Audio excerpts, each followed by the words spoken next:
Ներքին գործերի նախարարի տեղակալ Արմեն Ղազարյանը դեկտեմբերի 16-ին մասնակցել է Հայաստանի ապաքաղաքացիության ինդեքսի ներկայացում թեմայով միջգերատեսչական աշխատանքային խմբի հանդիպմանը։ Հանդիպմանը մասնակցում էին Ներքին գործերի նախարարության, միգրացիայի եւ քաղաքացիության ծառայության, Միավորված ազգերի կազմակերպության փախստականների հարցերով գերագույն հանձնակատարի ներկայացուցչության, Առաքելություն Հայաստան բարեգործական հասարակական կազմակերպության, ինչպես նաեւ պետական եւ մասնավոր հատվածների այլ ներկայացուցիչներ։ Արմեն Ղազարյանն իր խոսքում նշել է, որ Ներքին գործերի նախարարությունը սերտորեն համագործակցում է Միավորված ազգերի կազմակերպության փախստականների հարցերով գերագույն հանձնակատարի գրասենյակի եւ Առաքելություն Հայաստան բարեգործական հասարակական կազմակերպության հետ։ Նա նշել է, որ պետությունն ինքը հստակ հանձնառություններ ունի ստանձնած ապաքաղաքացիության կրճատման մասով միջազգային պարտավորություններին համահունչ եւ այդ բոլոր հանգամանքները էականորեն նպաստել են միջազգային հարթակներում Հայաստանի դիրքավորմանը։ Անդրադառնալով ապաքաղաքացիության կրճատման ուղղությամբ Հայաստանի ստանձնած միջազգային հանձնառություններին, Ներքին գործերի նախարարի տեղակալը նշել է, որ վերջին տարիներին օրենսդրական բարեփոխումները զգալիորեն նպաստել են քաղաքացիություն չունեցող անձանց թվի նվազեցմանը։ Նրա խոսքով բարեփոխումները հնարավորություն են տվել նաև հստակ սահմանել քաղաքացիություն չունեցող անձանց կարգավիճակը, ինչի շնորհիվ նրանք կարող են պատշաճ իրացնել իրենց իրավունքները։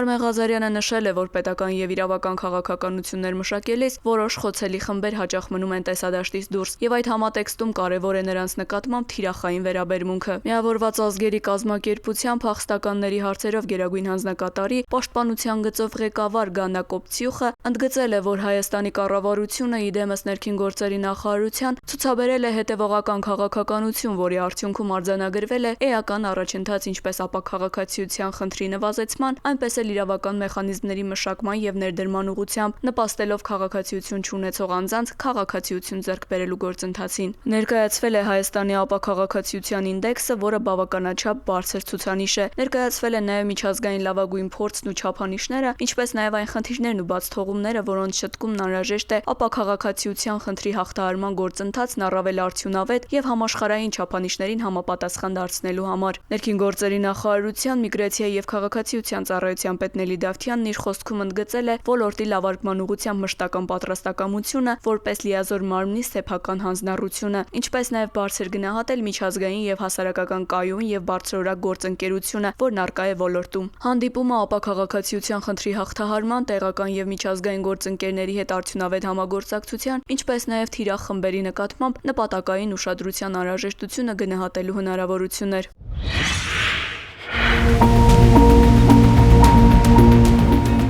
Համայնքային ոստիկանության Մալաթիայի բաժնում ստացված օպերատիվ տեղեկությունների հիման վրա նախաձեռնված քրեական վարույթի շրջանակում դեկտեմբերի 18-ին քրեական եւ համայնքային ոստիկաններն ու Մալաթիա Սեբաստիա վարչական շրջանի քննիչները խուզարկություններ են կատարել Երևանի բնակիչ 44-ամյա տղամարդու բնակության եւ աշխատանքի վայրերում։ Ըստ մեր կողմից ստացված օպերատիվ տեղեկության 44-ամյա տղամարդը իր բնակության վայրում եւ աշխատասենյակում պահում էր ապօրինի զենք զինամթերք, ինչպես նաեւ թմրանյութ, որը հաստատվեց կատարված խուզարկության ընթացքում։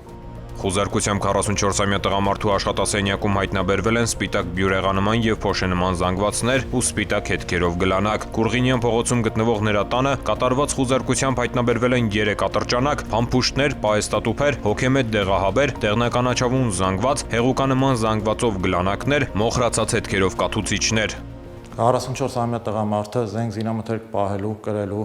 ինչպես նաև թմրանյութ պահելու եւ օգտագործելու հիմնավոր կասկածանքով ձերբակալվել եւ տեղափոխվել է համայնքային ոստիկանության գլխավոր վարչության Մալաթիայի բաժին, իսկ նրա կողմից շահագործող մեքենաները տեղափոխվել են բաժնի հատուկ պահպանվող տարածք։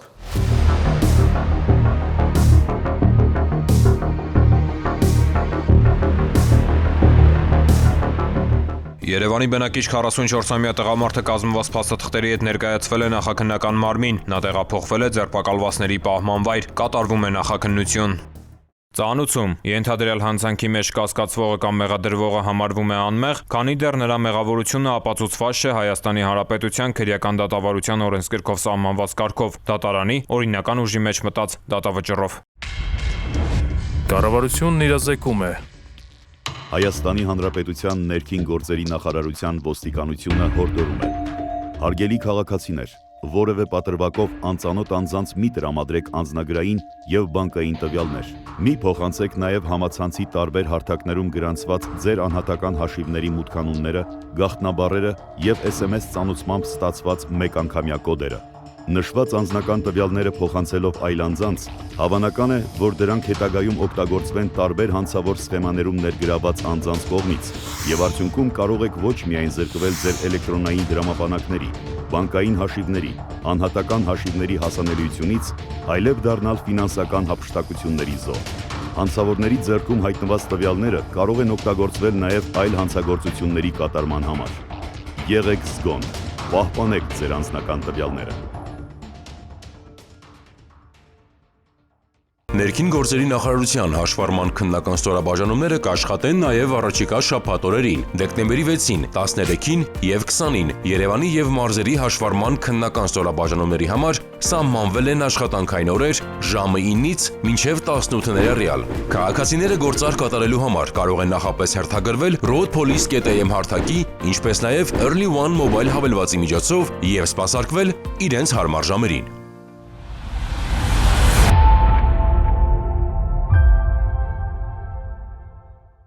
Հրդեհները շրջակա միջավայրի կենսանվտանգությանը սպառնացող մարտահրավերներից են, որոնց առաջացման պատճառները գլխավորապես մարդկային անուշադրության արդյունք են։ Հաճախ մարդիկ չգիտակցելով բացասական հետևանքները, գյուղատնտեսական աշխատանքներին ընդառաջ այրում են խոզանն ու բուսական մնացորդները, նպաստելով հողի որակական հատկությունների կորստին, բուսական և կենդանական աշխարհի ոչնչացմանն ու մթնոլորտային օդի աղտոտմանը։ Խոզանների այրումը վատթարացնում է հողի օրգանական կազմը, նվազեցնում խոնավությունը, նպաստում է հողում եղած օգտակար նյութերի քայքայմանը, նվազեցնում է հողի բերիությունը, նպաստում է թոքերում քաղցկեղի առաջացմանը, առաջացնում է հազ, ցավ կրծքավանդակում և շնչառական խանգարումներ, ոչնչացնում է միջատներին, սողուններին, մանր կաթնասուններին, խոչընդոտում է սննդանյութերի ցիկլը, սնման շղթայի կապերը և բույսերի սերմերի տարածումը, ինչը կարող է հանգեցնել տեսակների անհետացման կամ դրանց պոպուլյացիաների նվազեցման, ազդում է էկոհամակարգի ինքնավերականգնման հատկության վրա։ Հարգելի քաղաքացիներ, զերծ մնացեք խոզանների այրում կատարելուց, պահպանելով շրջակա միջավայրի կենսաբազմազանությունը,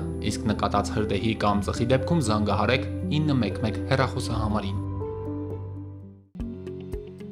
Անչափահասների շրջանում հանցավորության մակարդակի նվազեցումը ներքին գործերի նախարարության առաջնահերթություններից է։ Մասնավորապես ուշադրության կենտրոնում են կտրող ծակող առարկաներով կատարվող հանցագործությունների նախականխումն ու կանխարգելումը։ Այս հանցատեսակների համար օրենսդրությամբ հստակ սահմանված են արգելքներ և իրավական պատասխանատվություն։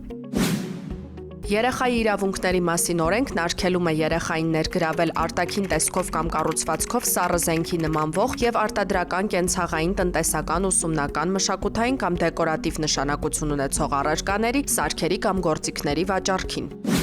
Առևտրի և ծառայությունների մասին օրենքն արգելում է արտաքին տեսքով կամ կառուցվածքով սառը զենքի նմանվող և արտադրական, կենցաղային, տնտեսական, ուսումնական, մշակութային կամ դեկորատիվ նշանակություն ունեցող առարկաների, սարքերի կամ գործիքների վաճառքը 18 տարին չլրացած անձանց։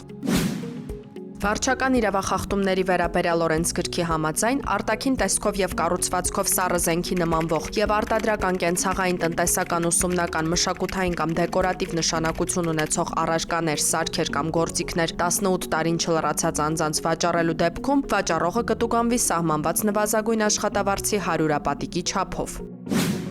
18 տարին չլրացած անձանց արտաքին տեսքով կամ կառուցվածքով սառը զենքի նմանվող և արտադրական, կենցաղային, տնտեսական, ուսումնական, մշակութային կամ դեկորատիվ նշանակություն ունեցող առարկաների, սարքերի կամ գործիքների վաճառքի մեջ ներգրավվելը նույնպես կառաջացնի տուգանք, այս անգամ սահմանված նվազագույն աշխատավարձի 200-ապատիկի չափով։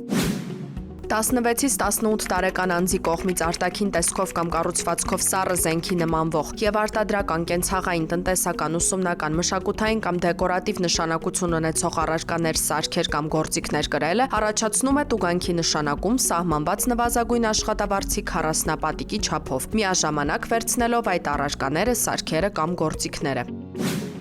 Հարգելի ծնողներ, ձեր ակտիվ աջակցությունն ու համագործակցությունն անչափ կարևոր և անհրաժեշտ է։ Համատեղ ուժերով անչափահասներին զերծ պահելու արատավոր երևույթներից, կանխելու նրանց կողմից կատարվող իրավախախտումներն ու հանցագործությունները։ Միասին կարող ենք ապահովել մեր երեխաների անվտանգությունն ու բարեկեցիկ ապագան։